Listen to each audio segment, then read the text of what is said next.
Yo, Foxtrot Tango, how are you?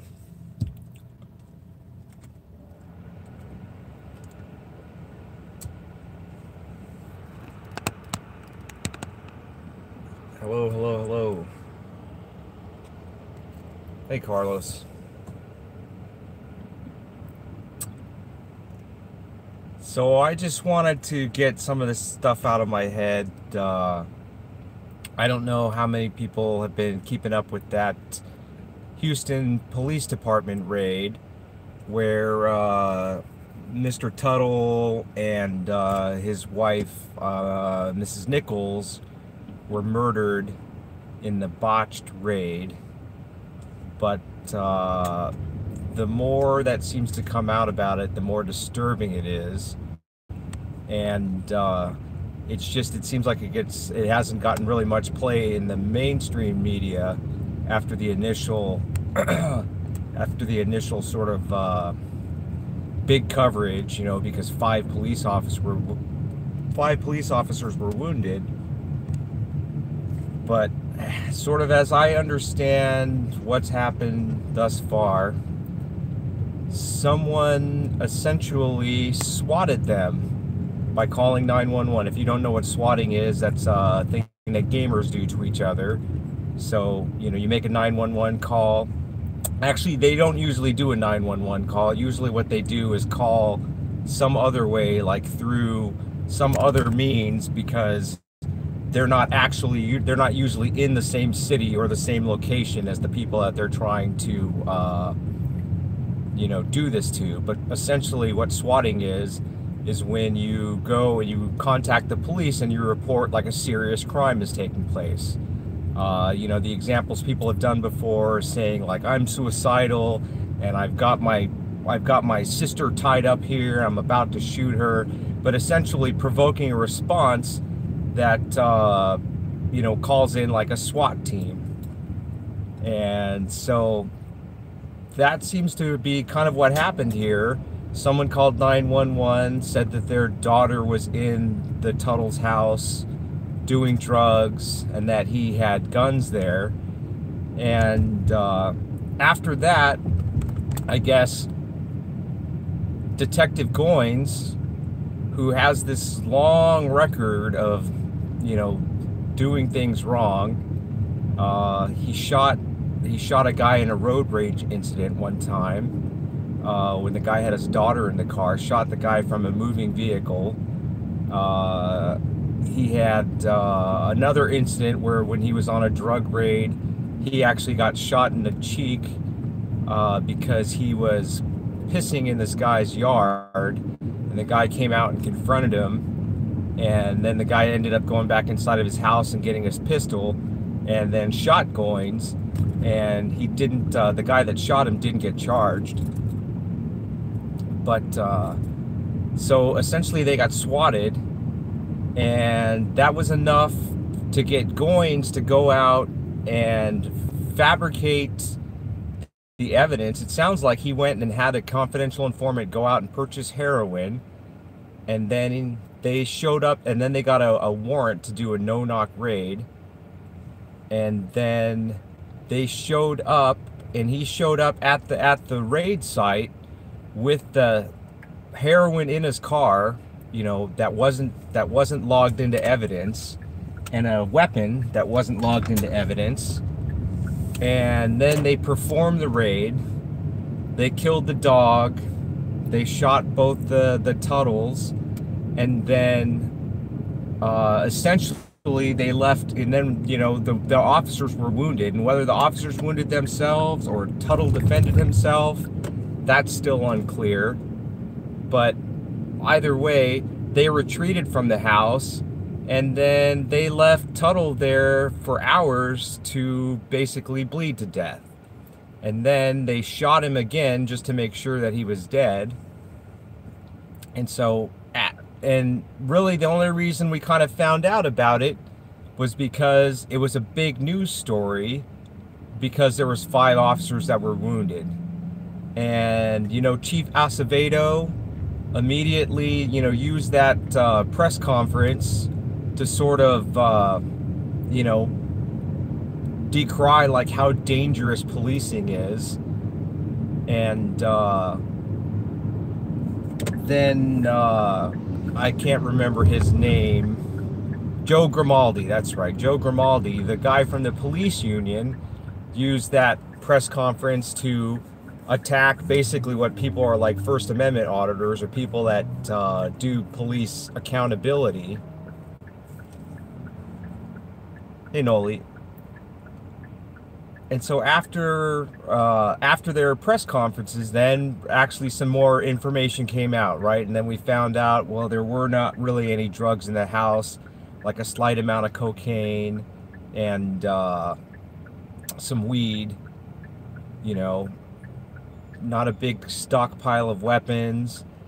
And then we learned, right, that Goins had, you know, fabricated the information for the warrant, that the confidential informant never actually bought drugs from their place. And so now it's just a really dirty situation. And now, like, more has come out. Like I said, Goins has a long record of doing shady things, and yet, like, those shady things don't always end up in his personnel file. So it's just hard to have faith in the police. Oh yeah, and now, you know, Acevedo has used this incident to try to go after people's guns, right? They're trying to pass a thing in Houston to be able to remove guns from people. Not that people have, you know, actually done a crime, but if they think that they're going to do something violent, then be able to have a judge preemptively, you know, remove their guns.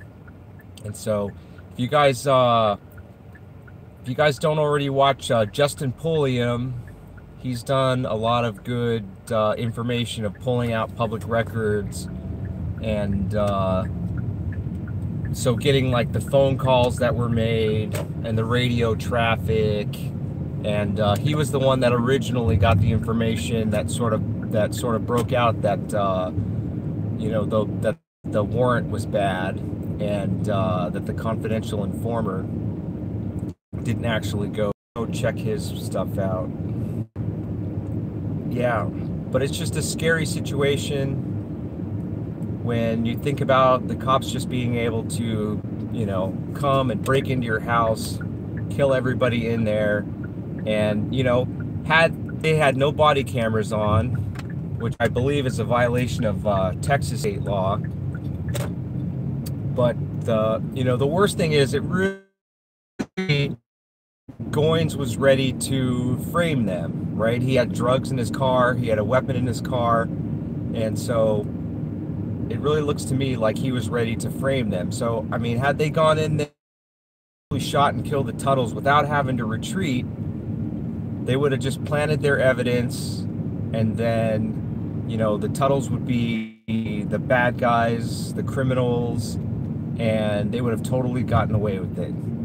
Now, as it stands, I think 4 police officers have resigned, or not resigned, but they retired early. And so whether criminal charges will ever be filed, I guess we'll see. You know, in my mind, anything short of Acevedo or the other, you know, Acevedo resigning and these cops being charged with capital murder, anything short of that, you know, is not going to be justice in this situation.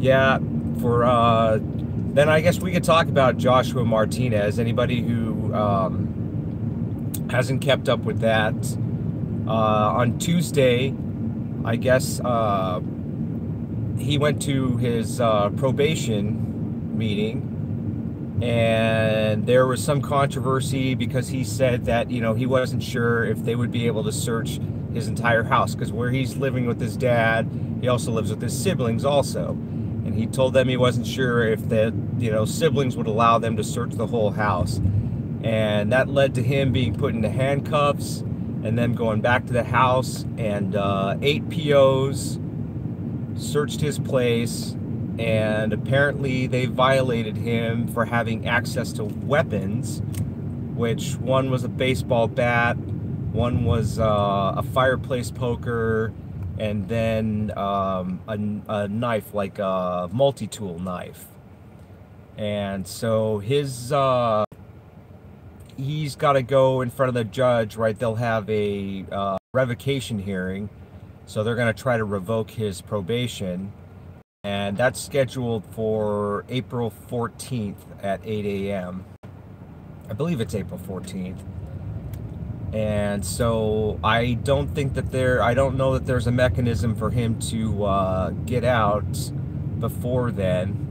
I'm actually headed downtown now. I'm going to go try to put some money on his account in CCDC. But yeah, that's just scary that they can, put him in jail for almost 3 weeks, essentially, for, really bullshit kind of charges. Trying to say, a baseball bat is a weapon, and somehow that's going to violate his parole. So Las Vegas Free Press, he talked about how under Nevada statutes, they can't really consider a baseball bat or the fireplace poker a weapon. So he seems to think, and then he seems to think that they generally don't try to violate people. They won't revoke your probation for a first-time violation. So it's pretty much just a fuck with him, kind of move. So yeah, I get that probation equals being a ward of the state, and you have no rights on parole or probation. Yeah, and a lot of people say he shouldn't have taken that deal, and he should have gone to trial. Josh, he explained his reasons why they were messing with not just him, but they were messing with his boss and his work.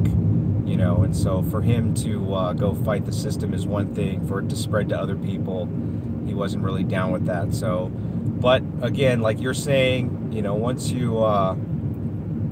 hey, Las Vegas auditor, once you're in their grips, then you got to put up with it. So I just, I would, I want to try to find a way to bring light to this, because I think the average person, right, if the average person heard that, they used 8 parole officers to go and search his house, and then that they violated him for having, for his sister having a baseball bat in her room, and them having a fireplace poker in the house, I think the average person would say that's unreasonable, right? I don't know what the judge is going to say. I would like to hope that, when you went to court and you showed that was your, that's why you wanted to revoke his probation, that the judge would say, hell to the no. And not only that, I'm censuring you guys. I'm smacking you guys down with something. But I don't have much faith that that'll be the case. But we've got a couple of weeks then before his revocation hearing. So we'll try to get some folks together and, make some noise about it. I don't know how you get the corporate media to really care. Because they never really want to cross the police or cross the probation. A state doc.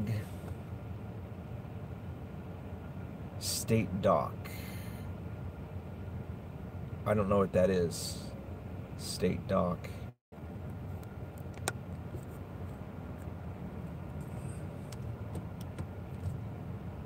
But like I said, I would think that the average person, if they heard that story, would say, really, that's what my tax dollars are going for, to send these POs to go get this guy who, was made a deal right over essentially a bullshit charge to begin with, something that he probably would have beaten had he gone to trial.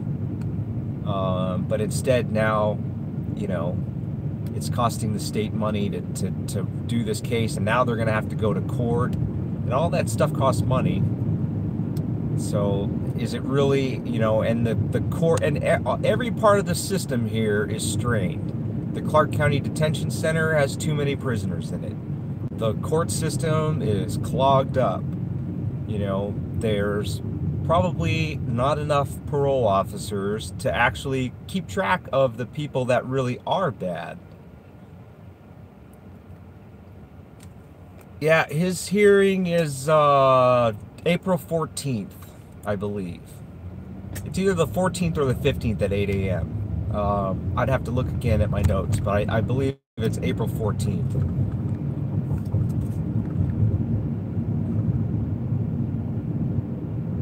Yeah, I don't know how much. I don't know how much complaining helps, Noli, but I mean, I guess really, I think the people to complain to are maybe the prosecutor or the judge, actually, because it just, like I said, it just strikes me that the average person, if they sort of, knew the circumstances of it, would think that it's unreasonable and would think that it's a waste of resources. And not only a waste of resources, but really just retaliatory in nature.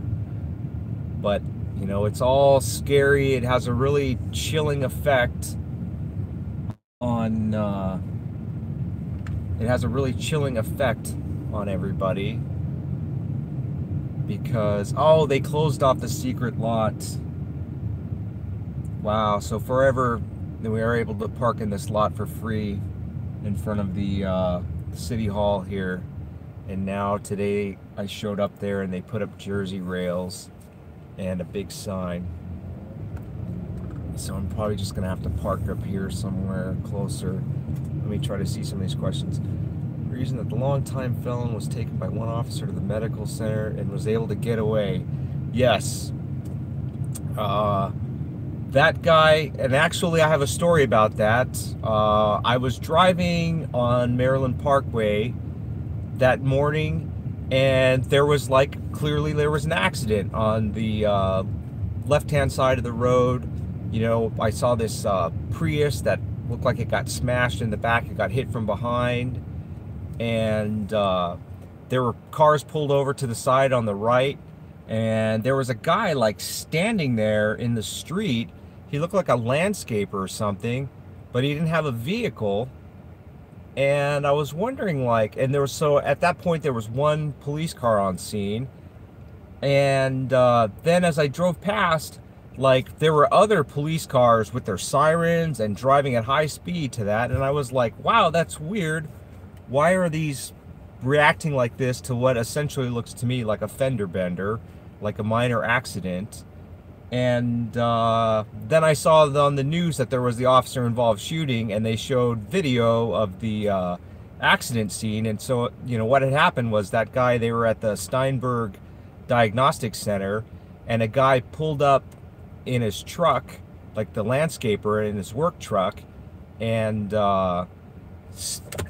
he got out of the truck, and so that guy the felon was able to get away from the officer and get into that truck, and he made a break for it.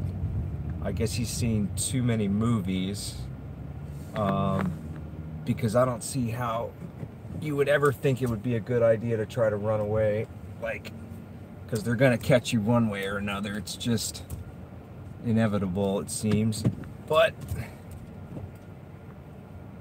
he went for it and tried to get away. Cowards of the police state, yeah.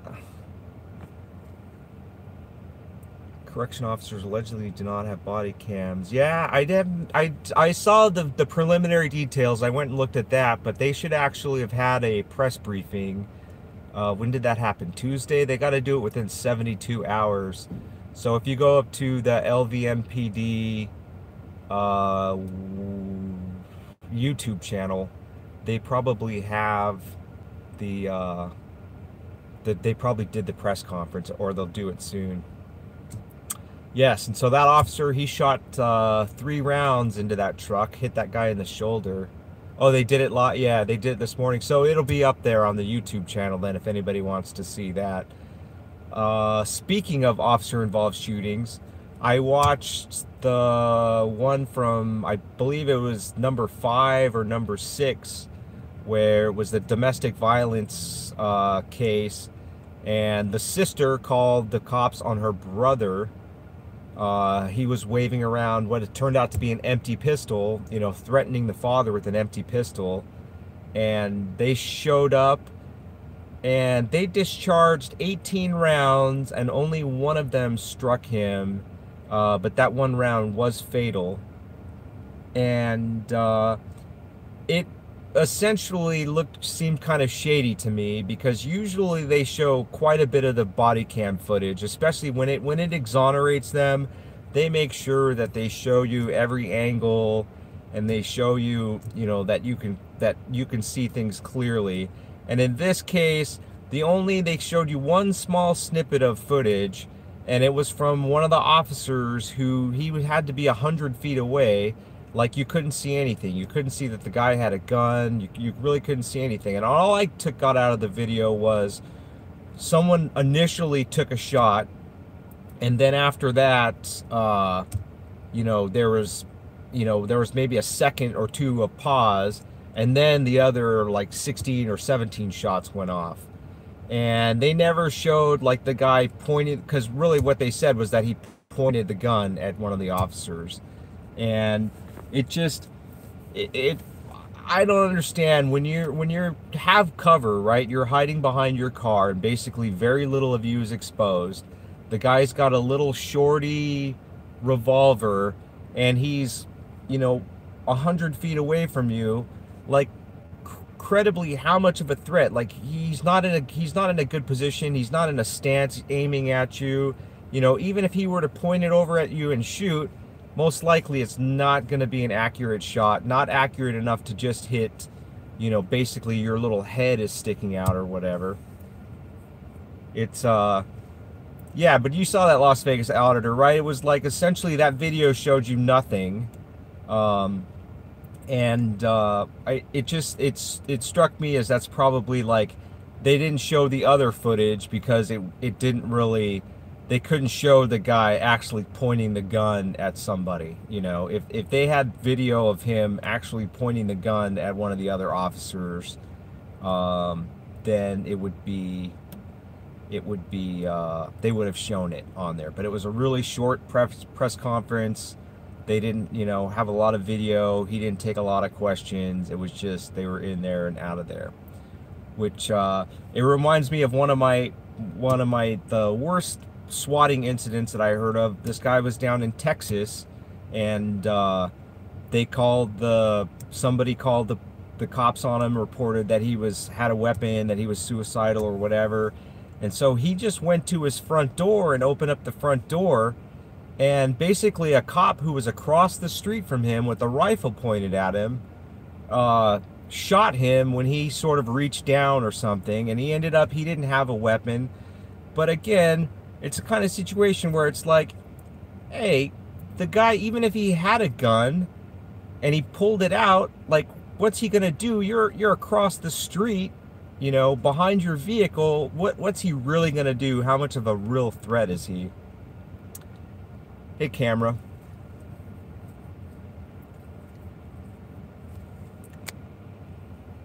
Yeah, I don't know that if that guy got shot in the body, or I would imagine it was another headshot if he was killed right away, but from one shot. But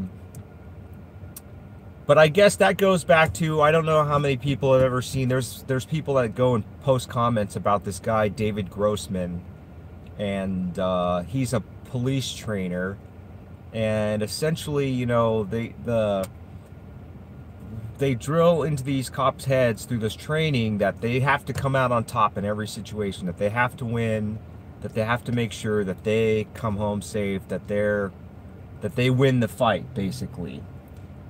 And so I think that leads to this situation. I'm right next to the Nugget.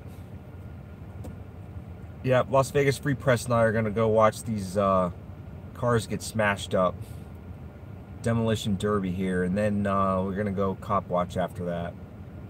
The Mossad military training, yes. I think that's basically it. And,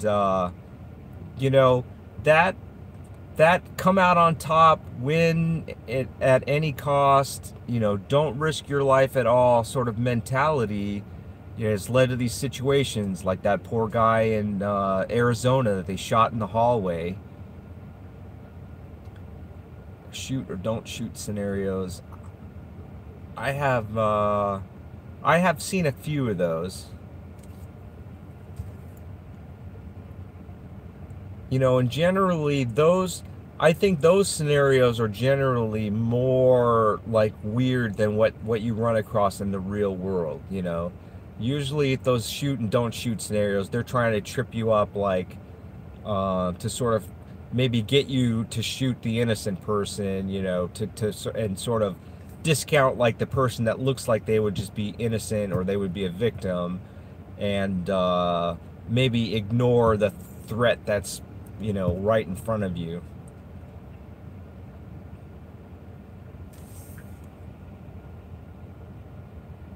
Yeah, designed to make officers afraid. So I think that's what it comes down to, is that there's this, you know, culture of fear. Um, and you hear the police talk about it all the time, right? You hear them say, well, we want to make sure we go home alive. We make it home alive. I mean, we make it home at the end of our shift. And I mean, essentially, everybody wants to say that, right? The Tuttles sitting inside of their house, they didn't want to be victims of crime. I'm sure they wanted to end that, to get out of that situation and not get killed.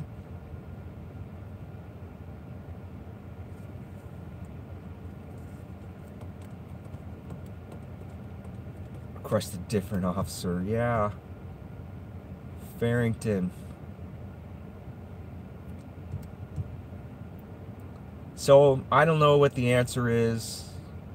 The militarization. Oh, that's what I was going to say. If we're talking about the militarization of police,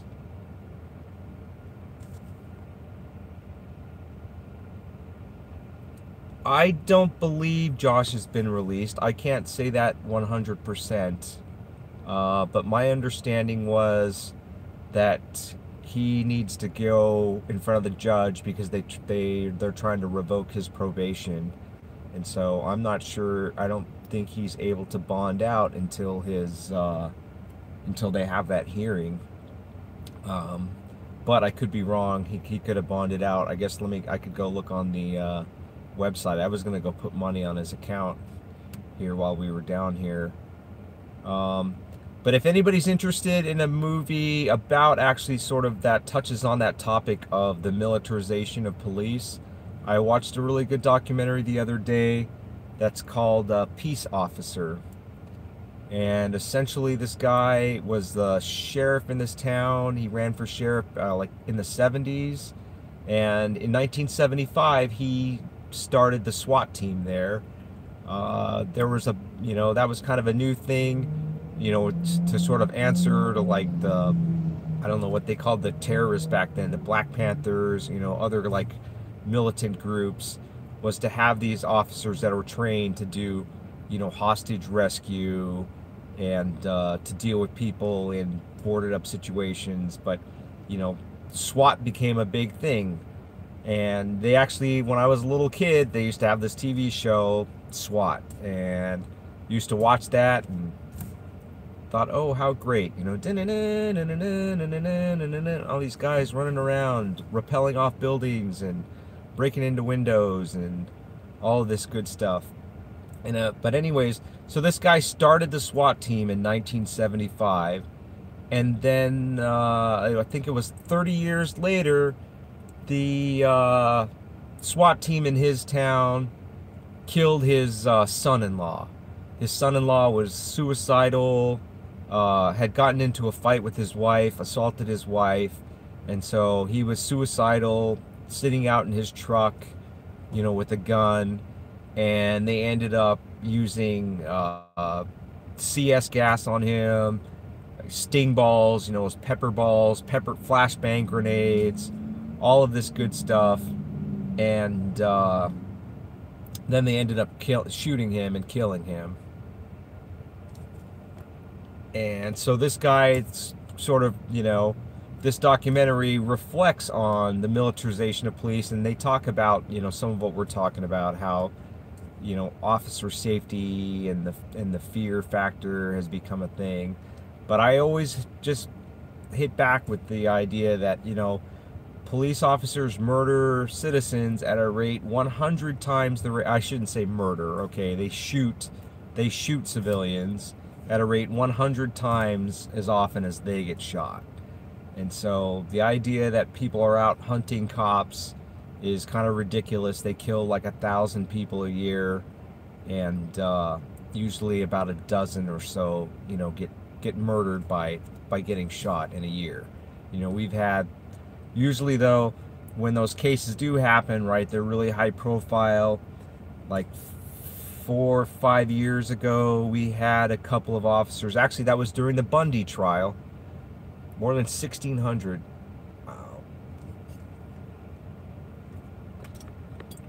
Wow. Yeah, Noli, you could do that. You know what I hate? Yeah, it was Utah. It was in Farmington, Utah was the town. Image wire.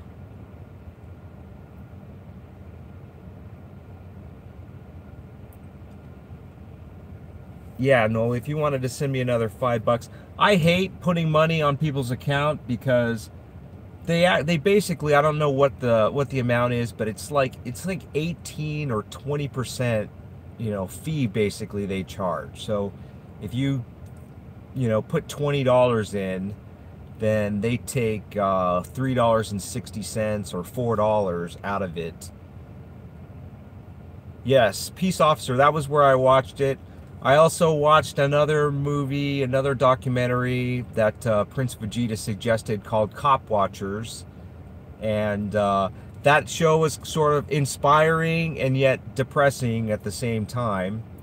You know, inspiring because, you know, basically what these guys have done is sort of made an organization where they kind of they try to give out cameras to the community and give people shirts and get like a bunch of people active in cop watching, which is a plus. On the minus, the guy filmed a guy that ended up getting killed while he was in custody, and then after that the cops went after him and they basically framed him.